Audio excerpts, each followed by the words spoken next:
Old artillery, old rockets, old maps, and a war that continues into the 21st century. While the world talks about the future of warfare, about artificial intelligence, about algorithms and sensors, Ukraine shows us a different reality. On screen, we see drones, we see satellite imagery, we see modern war, but on the ground, it is old steel that speaks. Old explosions, old doctrines. This creates confusion because our intuition tells us the new should defeat the old. But war does not work that way. War always chooses the tools that best fit its purpose. And the purpose of this war is not speed, not elegant precision, but endurance. This war refuses to end because it is not driven by momentum, but by memory.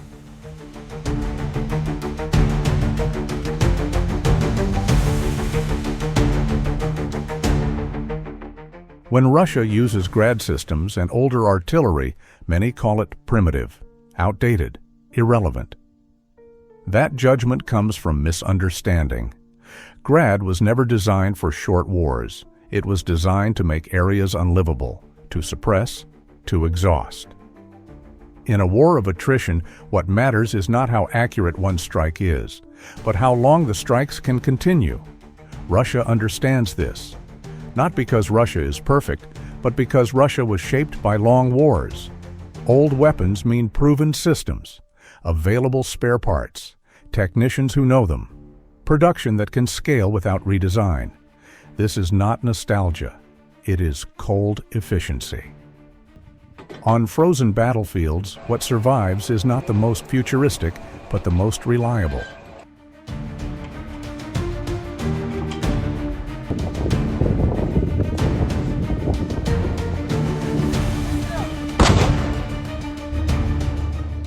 To understand Russia today, we must pause in the past. The Soviet Union was not born from prosperity. It was born from destruction, from total war, from famine, from existential threat. Because of that, the Soviet military was built on one assumption: the worst-case war will happen. Everything must be mass-produced. Everything must be repairable in the field. Everything must work, even if civilian systems collapse. This legacy did not disappear with the fall of the Soviet Union. It fragmented. Some of it went to Russia. Some of it went to Ukraine. But Russia preserved the core doctrine that a great power must be able to stand alone in a long war. Here, old weapons become symbols of resilience, not backwardness.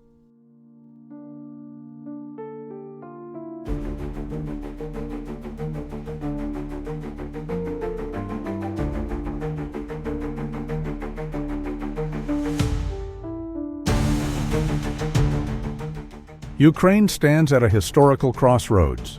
Born from the collapse of the Soviet Union, yet determined to leave its shadow behind. It inherited territory, infrastructure, and unresolved identity conflicts. Ukraine seeks integration with the modern Western world. That is a legitimate political choice. But every choice has consequences. This war forces Ukraine to fight within frameworks set by others. Every system must be compatible. Every aid package must be approved. Every escalation must be diplomatically calculated. This creates dependence, not from moral weakness, but from structure. Ukraine's courage is real. Its sacrifices are immense, but its room to maneuver is limited. And in long wars, freedom of maneuver often matters more than intention.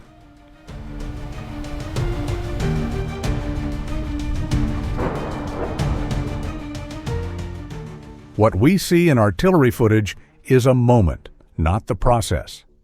This war stretches across thousands of kilometers with thousands of micro-decisions. In one sector, Russia appears dominant.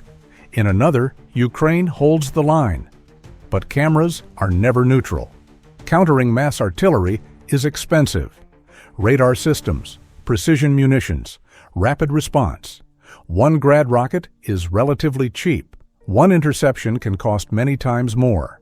This creates structural imbalance, not because one side does not resist, but because the mathematics of war are unforgiving.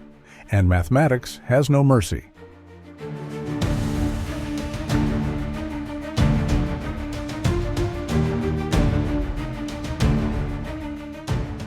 This is not a war of units against units, it is a war of systems against systems. Russia tests the endurance of its industry. Ukraine tests the endurance of its alliances. Russia trades precision for volume. Ukraine trades time for continued support. Both pay a price. Russian ammunition quality declines. But the flow continues. Ukraine adapts with intelligence and creativity. But every month becomes a negotiation with reality. This war moves slowly because it was never meant to move fast. It grinds, it drains, it consumes.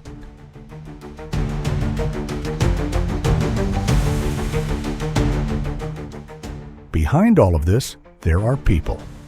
And ironically, they are rarely the primary variable. Civilians become background. Casualties become numbers. Displacement becomes statistics. Not because leaders lack compassion, but because state systems are not built for empathy. Territory can be negotiated. Human suffering cannot. The longer the war lasts, the duller the world shock becomes.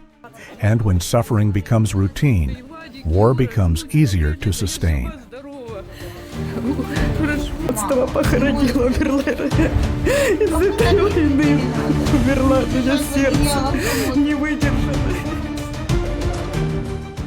Russia and Ukraine are not only fighting today, they are fighting memory. For Russia, losing Ukraine means losing history and perceived security. For Ukraine, closeness to Russia represents a past it wants to escape. Both traumas are real, and both are dangerous when ignored. This is not a simple conflict of good versus evil. It is a conflict of meaning.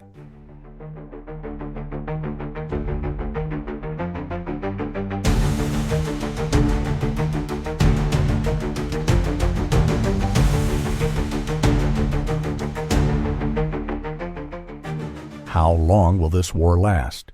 History answers until collective exhaustion outweighs geopolitical ego. The most important question is no longer who wins, but who is still seen as human. This video is not made to justify war, not to simplify a complex conflict, but to invite deeper reflection on history, on humanity, on the price paid by those who never chose this war. If you believe discussions like this matter, support the channel by subscribing, liking, and sharing. Not to strengthen one narrative, but to create space for thinking together. And finally, a disclaimer. This is analysis, not propaganda. Perspective, not absolute truth. Its goal is not to provoke, but to understand. Because only through understanding does humanity stand a chance of not repeating the same history again.